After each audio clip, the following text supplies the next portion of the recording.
Alrighty, welcome back, everyone. We just talked about the ACC and how they could be heading for a rough couple of months with a lot of people letting them know they might just be finding a new place to play football. So it'll be really interesting to watch all of that unfold. But now I want to get into the Elite 11 finals because there was a ton that happened out in LA this week and a ton of guys that raised their stock, a couple of guys that kind of just had up and down weeks, but a couple of guys that just stole the absolute show. We didn't have Bryce Underwood in attendance, the number one quarterback in the country, which was obviously a big disappointment, but still just remarkably talented kids out there. And I want to start with the guy that absolutely stole the show, and that's Keelon Russell. This guy was just incredible all throughout the week, got rave reviews from literally everyone that was there. I believe it was Brooks Austin that works mainly around UGA football, went and said this kid's video or film lies because apparently on his film he doesn't look like the most natural, most gifted passer in the world, but then you see him out there on the field and the ball just explodes out of his hands. And frankly, that's not even the part of his game that scares me the most when he gets to the next level. I think he has the ability to be just a elite runner of the football. So I think when you see him out in open fields making all the throws, it's just got to make you that much more confident. So he took home MVP honors this time around, and that's just incredible for him. He was the first Bama quarterback, actually the second, but first Bama quarterback that actually played for Bama to win MVP since Tua Tagovailoa. There was last year, Julian Sayin did win it, but as far as I'm concerned, he's an Ohio State Buckeye, so I'm not necessarily going to count that towards Bama. But I think I was wrong about the Julian Lewis pick. I'll get to him here in a minute, but absolutely love Keelon Russell. I think he's going to be just really, really talented at the next level. And everyone that was kind of making fun of Bama for getting a SMU, you might just be eating your words, I promise you, because this guy is just absolutely incredible, and he might have just gotten his 5th star this week, so absolutely huge week for him. The next guy I want to talk about is Hussein Longstreet. He absolutely showed up and showed out. Everyone that I saw talk about this kid was like, this kid is a different type of beast. I talked about him when we were previewing it as kind of the physical specimen of the group, and it showed. The dude can actually launch the ball downfield, has tons of arm talent, tons of arm strength, and I think he's one of those guys that might have been kind of lost in kind of the shuffle of some of the second-tier quarterbacks in this class.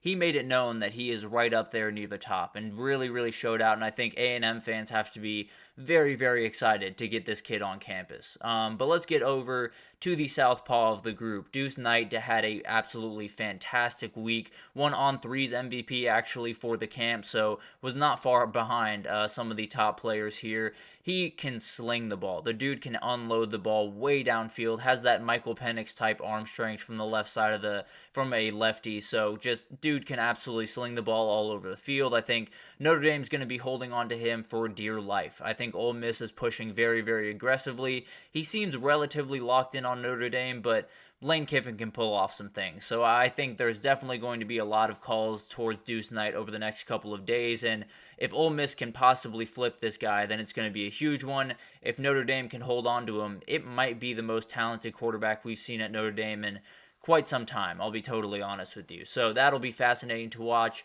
Tavian St. Clair came in as the top-rated quarterback in LA this week, and he was just about that. He was very, very consistent throughout the week. Didn't have one day where he didn't perform very well. He was towards the top in pretty much every single competition they did, and that's exactly what you would expect from the top-rated guy there. He honestly made the case that he should be the top quarterback in the country. You know, Bryce Underwood not being here left open an opportunity for someone to take that, and I think if anyone did, Tavian St. Clair would definitely be the guy because he just really had a great performance, and obviously when you only have to jump from 2 to 1, it helps a little bit, but it'll be interesting to watch him develop. Absolutely love the pickup for Ohio State, and I think a lot of people came out of this thinking this guy is going to be an elite player almost right away in college. And then you have the group. You have Julian Lewis is one I want to talk about, along with Matt Zollers here. Julian Lewis was interesting because he has a ton of ability. He is kind of that point guard of the offense where he's going to get the ball where it needs to be on time, that type of thing.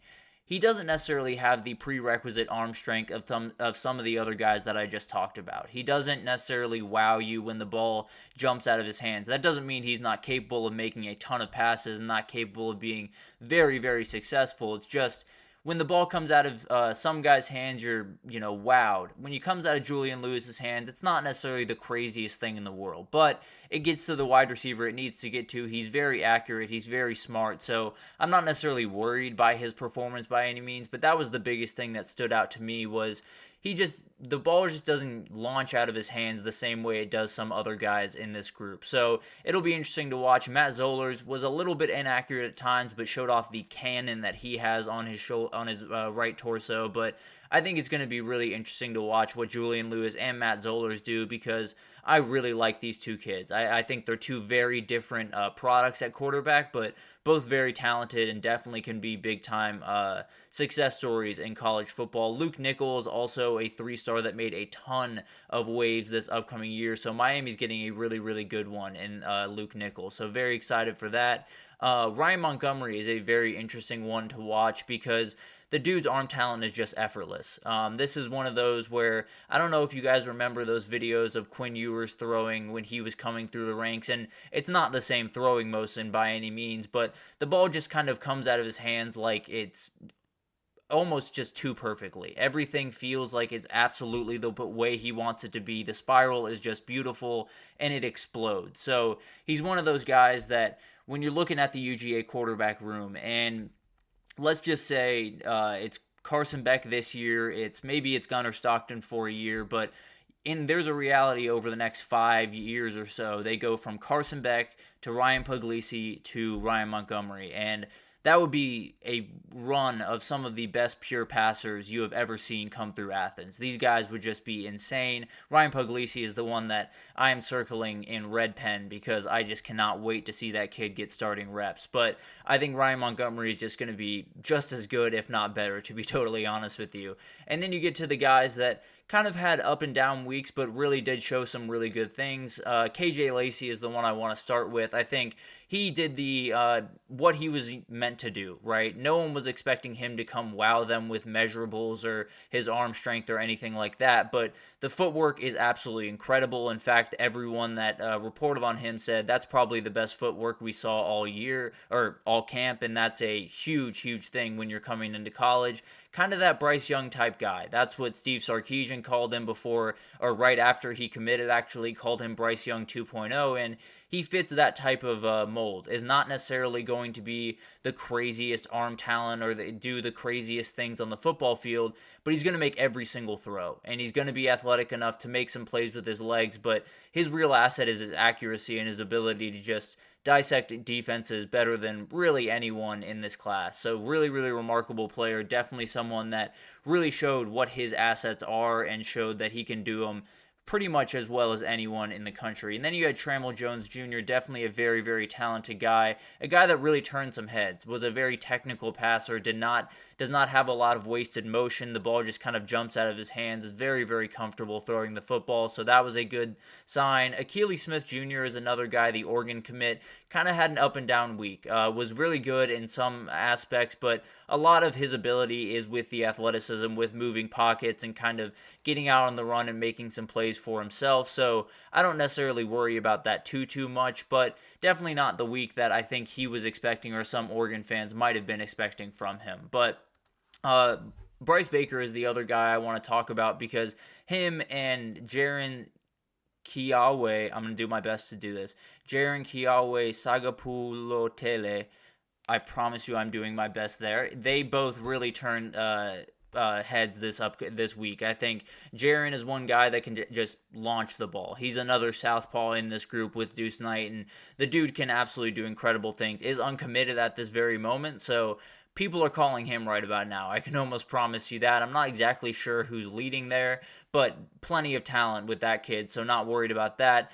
Bryce Baker is someone that I really feel good about. I think he had up and down at times, but there's tons of ability there. He might just have to walk in and start right away at UNC. Maybe he'll sit a year behind Jacoby Criswell, but we'll see what happens there. And then one guy that I wanted to... Kevin Sperry is another one, another 3-star, kind of an up and down week, finished kind of in the middle of the pack, but showed some really, really good things throughout the week. Then you have Malik Washington. This guy really turned heads. I think he might have been the guy that everyone was the most surprised about this week. And I think he's uncommitted right now.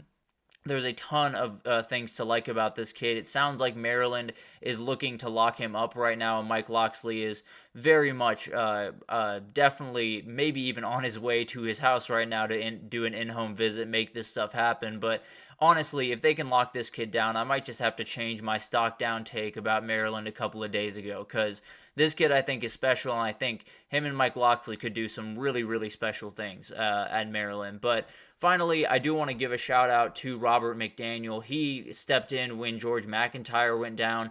Did not know that he was going to be in, so forgot to preview him on Tuesday. But when George McIntyre went down, he jumped right in and lit people up. He was really, really incredible and was on most top 10 lists that I saw at the end of the week. So much respect to him. You know, it's not an easy thing to come into a room with all of these incredible names that I just talked about and still hold your own. So very, very impressive from him. Arizona's got to feel really good about their commit there. So absolutely love this camp. I think it's always a really, really incredible thing that we get to kind of experience every summer. And I think it gives us an idea of how all these guys stack up. You know, it doesn't give us everything, obviously. You never really know what a guy's like until there's a 330-pound defensive lineman bearing down on him. But at the end of the day, it gives us a really good peek into who these kids are, how they operate. And then over the next couple of days, we'll get more and more details about some interviews that come out and some different things, which is honestly just as fun to hear about, because you get an idea of who the, you know, big time adults in the room, I suppose, are, who are the kids that need a little maturing to do, but there are definitely some kids that stand out. This is where Ryan Puglisi really got on my page a year ago, because everyone said this guy is basically an NFL quarterback from the neck up. So very much like this kind of world, very much like this weekend, and hopefully next year I'll be out there in LA covering this, because it's one of my favorite things that they do in college football, and definitely would be something that I'd love to cover in the future. But that's future Tommy problems, but we'll get to that. We're going to take our second break here, and when we come back, we're going to talk about a recruiting update. There are tons of things going on. USC took a little bit of a hit this weekend, and it might just be UGA's gain. So we'll break that down right after this, so stick with us.